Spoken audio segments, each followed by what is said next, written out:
ದೊಡ್ಡೂರು ಗ್ರಾಮ ಪಂಚಾಯಿತಿಯ ನೂತನ ಕಟ್ಟಡ ಮತ್ತು ವಿವಿಧ ಕಾಮಗಾರಿಗಳಿಗೆ ಭೂಮಿ ಪೂಜೆ ನೆರವೇರಿಸಿದ ಶಾಸಕ ಡಾಕ್ಟರ್ ಚಂದ್ರು ಲಮಾಣಿ. ಹೌದು, ಗದಗ ಜಿಲ್ಲೆ ಲಕ್ಷ್ಮೀಶ್ವರ ತಾಲೂಕಿನ ದೊಡ್ಡೂರು ಗ್ರಾಮದಲ್ಲಿ ನೂತನ ಗ್ರಾಮ ಪಂಚಾಯಿತಿಯ ಕಟ್ಟಡ ಮತ್ತು ವಿವಿಧ ಕಾಮಗಾರಿಗಳಿಗೆ ಶಾಸಕ ಡಾಕ್ಟರ್ ಚಂದ್ರು ಲಮಾಣಿ ಭೂಮಿ ಪೂಜೆ ನೆರವೇರಿಸಿ ಮಾತನಾಡಿದರು.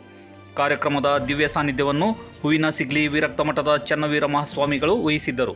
ತಹಸೀಲ್ದಾರ್ ವಾಸುದೇವ ಸ್ವಾಮಿ, ತಾಲೂಕು ಪಂಚಾಯಿತಿ ಕಾರ್ಯನಿರ್ವಾಹಕ ಅಧಿಕಾರಿ ಕೃಷ್ಣಪ್ಪ ಧರ್ಮರ್, ಮಾಜಿ ಶಾಸಕ ರಾಮಣ್ಣ ಲಮಾಣಿ, ಗ್ರಾಮ ಪಂಚಾಯಿತಿ ಅಧ್ಯಕ್ಷರಾದ ಚಂದ್ರಶೇಖರ್ ಇಳಿಗೇರ್, ಉಪಾಧ್ಯಕ್ಷರಾದ ಸುಶೀಲಾ ಲಮಾಣಿ, ಸದಸ್ಯರಾದ ಪಕ್ಕಿರಗೌಡ ಬೊರಮಗೌಡರು, ನೀಲವ್ವ ಕಟಗಿ, ನಿಂಗಪ್ಪ ಬಂಕಾಪುರ, ಜಯಮ್ಮ ಮಣ್ಣಮ್ಮನವರ್, ದೇವಕ್ಕ ಬಜಕ್ಕನವರ್, ಮಲ್ಲಪ್ಪ ತೋಟದ, ಸಾವಕ್ಕ ಲಮಾಣಿ, ನಾನಪ್ಪ ಲಮಾಣಿ, ಮಧುಮಾಲತಿ ಇಳಿಗೇರ, ಮಾಂತೇಶ್ ಲಮಾಣಿ, ಶಂಕರಪ್ಪ ಲಮಾಣಿ, ಇಂದ್ರವ್ವ ಲಮಾಣಿ, ಲಕ್ಷ್ಮೀ ಅಂಗಡಿ ಸೇರಿದಂತೆ ಗ್ರಾಮದ ಹಿರಿಯ ಮುಖಂಡರು, ಗ್ರಾಮಸ್ಥರು ಕಾರ್ಯಕ್ರಮದಲ್ಲಿ ಉಪಸ್ಥಿತರಿದ್ದರು.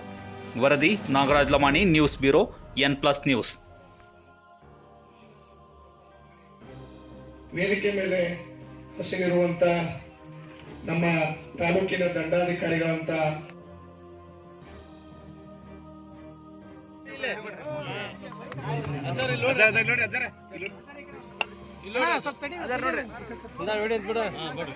ಓಕೆ.